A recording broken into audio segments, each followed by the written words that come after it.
नमस्कार, आप सभी का एक बार फिर से स्वागत है हमारे चैनल भक्ति ज्ञान में। आज सुनते हैं भगवान भोलेनाथ की कृपा की एक बहुत ही सुंदर कहानी। बलिया के एक छोटे से गांव में राजू नाम का लड़का अपनी माँ के साथ रहता था। उसके पिता अब इस दुनिया में नहीं थे। माँ बहुत बीमार रहती थी और उनके पास इलाज के पैसे भी नहीं थे। राजू रोज मेहनत मजदूरी करता, कभी दूध बेचता, कभी किसी खेत में काम करता और फिर घर आकर माँ की सेवा करता। सावन का महीना अब शुरू हो गया था। गांव के सारे युवक कावड़ लेने हरिद्वार जा रहे थे। नाचते गाते बोल बम के जयकारे गूंज रहे थे। राजू की भी दिली इच्छा थी कि वो भी एक बार कावड़ लाए, लेकिन हालात उसे इसकी इजाजत नहीं देते थे। उस रात उसकी माँ ने उससे कहा, राजू, भोलेनाथ सच्चे मन से जो मांगे वो जरूर देते हैं। तू चाहे तो इस सावन में उनकी भक्ति कर, हो सकता है वो हमारी भी सुन ले। राजू ने माँ की बात को दिल पर ले लिया और राजू कावड़ यात्रा पर निकल पड़ा। राजू ने नंगे पैर बिना चप्पल के केवल एक पुरानी धोती और एक सस्ती प्लास्टिक की कावड़ लेकर हरिद्वार की ओर चलना शुरू कर दिया। रास्ते में वो हर शिव भक्त की सेवा करता, किसी को पानी देता, किसी की मदद करता और हमेशा बोल बम बोलता हुआ आगे बढ़ता जा रहा था। कई जगहों पर लोग उसका मजाक भी उड़ा रहे थे। अरे ये बच्चा क्या कावड़ लाएगा, खुद की देखभाल तो कर नहीं सकता और कावड़ लेने चला है।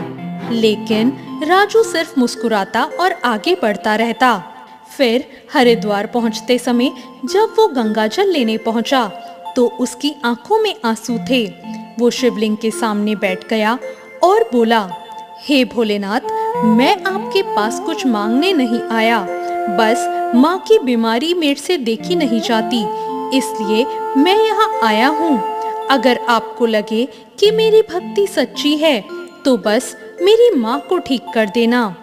उसी रात जब राजू गंगा तट पर सो रहा था, उसने सपना देखा। सपने में एक साधु उसके पास आए और बोले, बच्चे, तूने निस्वार्थ प्रेम से भगवान को पुकारा है, अब तू घर जा, तेरी माँ तो ठीक हो चुकी है। राजू की आंख खुल गई। उसने इसे सपना मानकर अनदेखा कर दिया, लेकिन अब उसके मन में एक अजीब सी शांति थी। अब राजू जैसे तैसे वापस गांव लौट गया। जैसे ही वो घर पहुंचा तो वो हैरान रह गया। उसकी माँ दरवाजे पर खड़ी थी, बिल्कुल स्वस्थ, और वो भी मुस्कुरा रही थी। माँ मुस्कुराते हुए बोली, राजू, तूने भोलेनाथ को सच्चे दिल से पुकारा और देख, मैं अब बिल्कुल ठीक हूँ।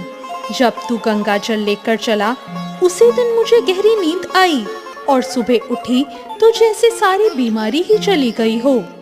गांव वालों ने ये चमत्कार देखा और सब राजू को गले लगाने लगे। लोग उसे भोले बाबा का सच्चा भक्त कहने लगे।